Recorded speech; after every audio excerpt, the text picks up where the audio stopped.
I want to talk about a couple of things that have been in the news this week that we haven't had a chance to really focus on. And the first one is Fani Willis. Fani has been kicked off the case with Donald Trump for, what was it, conflicting interest? No, that's not what they say. What was it, Liz? She was kicked off for, I don't know. This is what Trump's attorney said. Because it is a conflict of interest. She was having an affair with the prosecutor that she appointed to go after Trump. Just a smidge of a conflict of interest. Yeah, kind of a conflict of interest. Kind of, yes, a little exactly one. Right. You know, just a smidge of an ethical gray zone. I barely even noticed.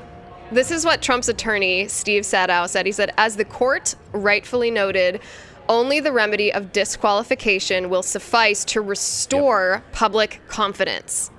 Yep. That's correct. Yeah, it's absolutely correct. By the way, people of Georgia should fire her. I mean, in my opinion, she absolutely perjured herself and is just not somebody that I would want and feel comfortable, even if I agreed with her. I wouldn't feel comfortable that she would apply justice equally to every man, including me. So that looks, you don't think they're going to bring it up and assign somebody else to the case and keep doing this, do you? No, it's over, right? I don't think they can because they lost public trust. Not that should be an indicator of whether justice is served or not. That actually shows you that it was a kangaroo court because they're just monitoring public opinion. Do people think we're okay? Correct. Can we push it a little further?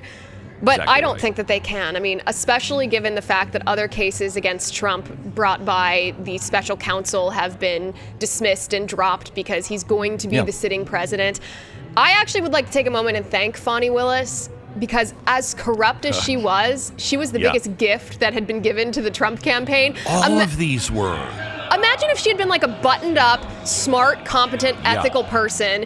It would have been, I mean, Trump didn't have to do anything. He just had to sit back and let her do her thing.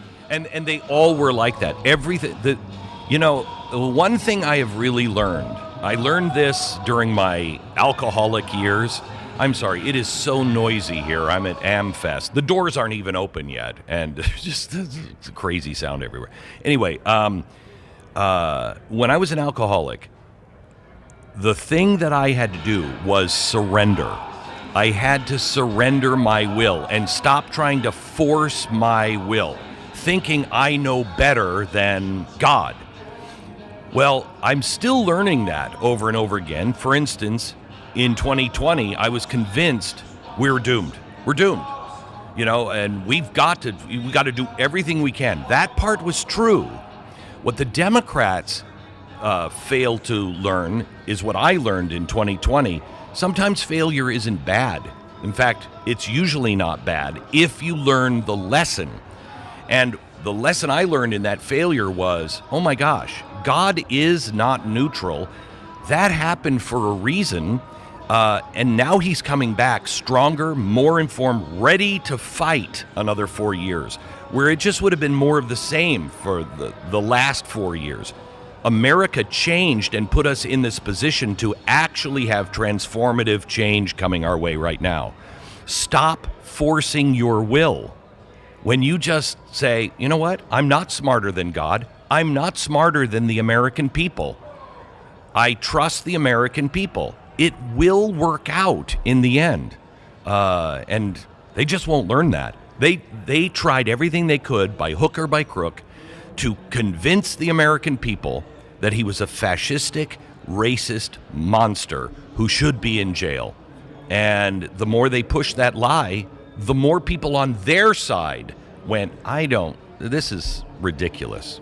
They were the biggest gift to the Republican Party, the Democrats and the strategists. Isn't that one of the things about Trump, though, is that he actually does surrender himself? I mean, in the case of Fani Willis, quite literally, that mugshot was probably his biggest in-kind campaign donation that we've ever seen. But Trump does surrender himself and trust the American people whom he represents in a way that I've not seen any other politician do. Because the flag still stands for freedom, and they can't take that